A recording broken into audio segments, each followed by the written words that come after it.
श्री गणेश दिव्य दुर्गस्तोत्रम्। श्रीकृष्ण उवाच वद शिवमहानाथ पार्वतीरमणेश्वर दैत्यसङ्ग्रामवेलायां स्मरणीयं किमीश्वर।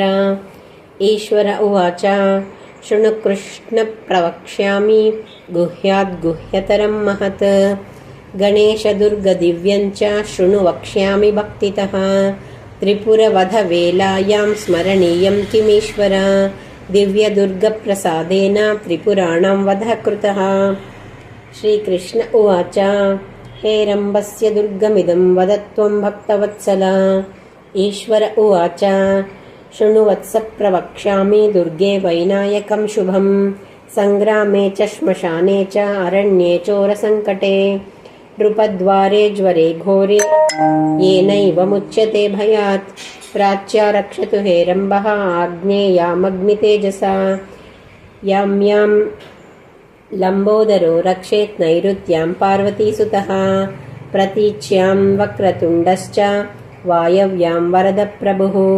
गणेशः पातु औदीच्याम् ईशान्यामीश्वरस्तथा। ऊर्ध्वं रक्षेद्धूम्रवर्णो ह्यधस्तात् पापनाशनः। एवं 10 दिशो रक्षेत् हेरम्बो विघ्ननाशनः।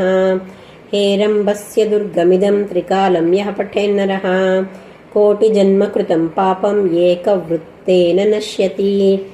गणेशाङ्गारशेषेण दिव्यदुर्गेण मन्त्रितं ललाटं चर्चितं येन त्रैलोक्यवशमानयेत्।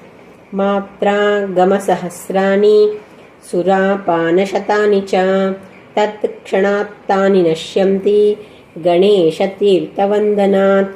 नैवेद्यं वक्रतुण्डस्य नरो भुङ्क्ते तु भक्तितः।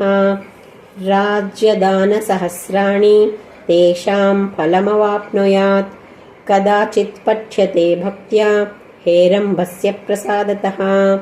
शाकिनी ढाकिनी भूतप्रेतवेतालराक्षसः ब्रह्मराक्षसकूष्माण्डः प्रणश्यन्ति च दूरतः।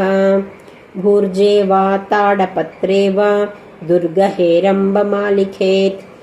करमूले धृतं येन करस्तः सर्वसिद्धयः। एकमावर्तनं भक्त्या पठेन्नित्यं तु ये नरः कल्पकोटिसहस्राणि शिवलोके महीयते।